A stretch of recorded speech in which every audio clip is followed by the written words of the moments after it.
तो दोस्तों आज अप्रैल की 4 तारीख है और बहुत से कमेंट्स आते हैं कि बढ़ती गर्मी के मौसम में पौधों पर कौन सी खाद का इस्तेमाल करना चाहिए, कौन सी ऐसी खाद है जो पौधों के लिए ठंडी रहेगी। क्या गर्मी के मौसम में हम पौधों पर गर्म खाद का इस्तेमाल कर सकते हैं, ऐसी बहुत सी क्वेरीज भी आती हैं। तो यहाँ पर मैं एक चीज़ बताना चाहता हूँ। देखिए, कोई भी जो खाद है वो ठंडी या गर्म पौधों के लिए नहीं रहती। केवल फ़र्क इतना रहता है कि आपको उनको कौन से पौधों में और कितनी क्वांटिटी में इस्तेमाल करना है, ये आपको पता होना चाहिए। वीडियो को आगे बढ़ाने से पहले मैं एक बहुत छोटा सा एग्जांपल आपके साथ शेयर करना चाहता हूँ। अगर आप कभी भी बीमार होते हैं, क्या आपको डॉक्टर सर्दी के मौसम में गर्म दवाई और गर्मी के मौसम में ठंडी दवाई देता है क्या? अगर नहीं, तो ऐसा ही सेम टू सेम प्लांट्स पर भी डिपेंड करता है। हमारे जो भी पौधे ऐसे रहते हैं जो गर्मी के मौसम में ग्रो करते हैं, जैसे कि ये हिबिस्कस मिनी वैरायटी या फिर गंधराज के पौधे, इन सभी पौधों को जो फर्टिलाइज़र है वो गर्मी के मौसम में फीड किया जाता है। अगर आप गुलाब की बात करें तो गुलाब का जो गर्मी का मौसम रहता है वो बहुत हद तक रेस्ट या डोरमेंसी में रहता है।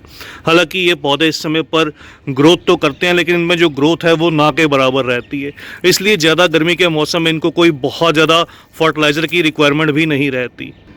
तो ये देखिए, आज मैं गर्मी के मौसम में मस्टर्ड केक फर्टिलाइज़र पौधों के लिए रेडी करने वाला हूँ। गर्मी के मौसम में किस तरह से इसका इस्तेमाल करना चाहिए ये भी आपके साथ शेयर करूँगा। तो यहाँ पर लगभग मैंने जो ये मस्टर्ड केक है ये 40 ग्राम के आसपास जो है वो लिया है। अगर आप गर्मी के मौसम में खाद को देते हैं तो आप लगा लीजिए हर 10 से 12 इंच गमले के लिए 4 ग्राम, और सर्दी के मौसम में लगभग 6 ग्राम। तो इस तरह से 40 ग्राम मतलब ये 10 गमलों के लिए जो है ये सफिशेंट रहेगा। इस तरह से हमने इसको एक बकेट के अंदर डाल लिया। अगर आप इसको समर ग्रोइंग प्लांट में, किसी मैच्योर प्लांट्स में फीड करते हैं तो थोड़ा सा फर्टिलाइज़र की क्वांटिटी कम या ज़्यादा होने पर पौधों को कोई भी नुकसान नहीं रहेगा। यहाँ पर जो मैंने इस्तेमाल किया है ये 5 लीटर का एक बकेट है। इसके बाद हम इस बकेट को जो है वो पानी से फिल कर लेंगे। तो इस तरह से हमें जो है इस बकेट को पानी से फिल कर लेना है, और पानी से फिल करने के बाद इस बकेट को लगभग, क्योंकि ये गर्मी का मौसम है, 3 से 4 दिन के लिए फर्मेंट होने के लिए इस फर्टिलाइज़र को छोड़ देना, ताकि ये अच्छे से डिकम्पोज हो पाए। उसके बाद हम इसका जो यूज़ है वो करेंगे। किस तरह से इसका इस्तेमाल किया जाता है ये भी आपको इस वीडियो में बताऊँगा। अगर बात करूँ सरसों की खली की, तो सरसों की खली में जो है वो 4 हिस्से नाइट्रोजन, मतलब 4 जो पार्ट हैं वो नाइट्रोजन के अवेलेबल रहते हैं, जो पौधों की ओवरऑल ग्रोथ के लिए बहुत बढ़िया रहते हैं। 1% इसके अंदर जो रहता है वो कह लीजिए कि फॉस्फोरस, जो रूट्स की डेवलपमेंट में हेल्प करता है, और 1% पोटेशियम जो फ्लावरिंग में हेल्प करता है। मतलब 4:1:1 इस तरह से कुछ इसकी रेशो रहती है फर्टिलाइज़र की, जो कि पौधों की ओवरऑल ग्रोथ में बहुत ज़्यादा हेल्पफुल रहता है।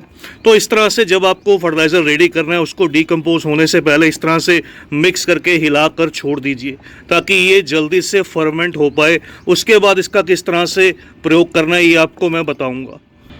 फर्टिलाइज़र को रेडी करने के लिए हमें इस तरह से इसको किसी चीज़ से कवर करके लगभग 3 से 4 दिन के लिए छायादार जगह में छोड़ देना है। वेलकम बैक दोस्तों, आज 9 तारीख है अप्रैल की, और लगभग 5 दिन हो चुके हैं हमें इस फर्टिलाइज़र को डिकम्पोज होकर छोड़े हुए।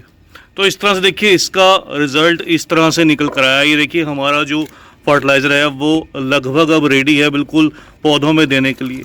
बहुत से कमेंट्स आते हैं क्या इसमें कोई स्मेल निकल कर आती है इस समय पर? तो जी हाँ, बिल्कुल थोड़ी बहुत जो आपको हल्की फुल्की जो स्मेल है इसमें आपको आएगी। तो इसलिए इस स्मेल को आपको टॉलरेट करना होगा। अब बात करते हैं इसको डिल्यूट कैसे करना है और यूज़ कैसे करना है। तो यहाँ पर देखिए दूसरी बकेट के अंदर मैंने 4 लीटर के आसपास जो है ये पानी लिया है, और 4 लीटर पानी हमारा इस बकेट के अंदर था, जिसके अंदर हमने इस फर्टिलाइज़र को डिकम्पोज होने के लिए छोड़ दिया था। अब यहाँ से इस 4 लीटर पानी में ये देखिए इस तरह से 1 लीटर का ये मेरे पास मग है। इसको इस तरह से मैंने अच्छे से मिक्स करने के बाद इस 4 लीटर पानी में 1 मग और फिर ये आधा, तो इस तरह से मैंने इसके अंदर जो है इस तरह बिल्कुल अच्छे से मिक्स कर लेना है इस तरह से। तो अब ये 5.5 लीटर हमारे पास जो पानी है वो रेडी है, या फर्टिलाइज़र जो है वो रेडी है। अब इसको हमने अप्लाई करना है। वो अप्लाई किस तरह से करना है, तो ये देखिए ये हमारा फर्टिलाइज़र है। इस तरह से ये मोगरा का पौधा, इस पर सुबह सुबह देखिए ये फ्लावर्स खिलने लगे हैं, और मिट्टी हल्की ड्राई हल्की गीली, तो इस तरह से इसको अच्छे से पानी दे देंगे इस तरह से। तो ये देखिए हमने भरकर पानी दे दिया गमले को। यहाँ पर ये देखिए ये मेरा मधुमालती की बेल है, जिसको मैंने कुछ समय पहले रिपोर्ट किया था। इसी तरह से इसके अंदर भी जितने समर ग्रोइंग प्लांट है सभी के अंदर इस तरह से जो फर्टिलाइज़र है अच्छी तरह से, ये लगभग 1 लीटर के आसपास मैंने पानी दिया, क्योंकि ये बड़ा गमला है। इसके अंदर आप नोटिस कीजिएगा 14 इंच का गमला है। ये मेरा देसी गुलाब का पौधा है, तो देसी गुलाब में भी कुछ इस तरह से ही ये आधा मग के आसपास 300 से 400 ml, जो भी पौधे की रिक्वायरमेंट के हिसाब से। तो ऐसा नहीं है कि आप किसी पौधे में दे सकते हैं किसमें नहीं दे सकते, तो सिर्फ क्वांटिटी आप उस अकॉर्डिंग दीजिए जिस पौधे की जितना ग्रोथ का समय है। तो बस दोस्तों आज की इस वीडियो में इतना ही। आप भी इस फर्टिलाइज़र को कुछ इसी तरह से प्रिपेयर कीजिए, और अपने सभी प्लांट्स में जो भी समर ग्रोइंग है या फिर जो प्लांट्स की अब ग्रोथ हो रही है उन सभी पौधों में आप इस फर्टिलाइज़र को फीड कीजिएगा।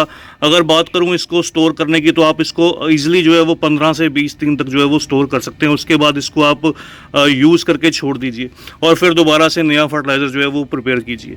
तो बस जल्द ही मिलते हैं किसी और नए टॉपिक के साथ, किसी और नई वीडियो के साथ। तब तक के लिए bye, happy gardening, take care.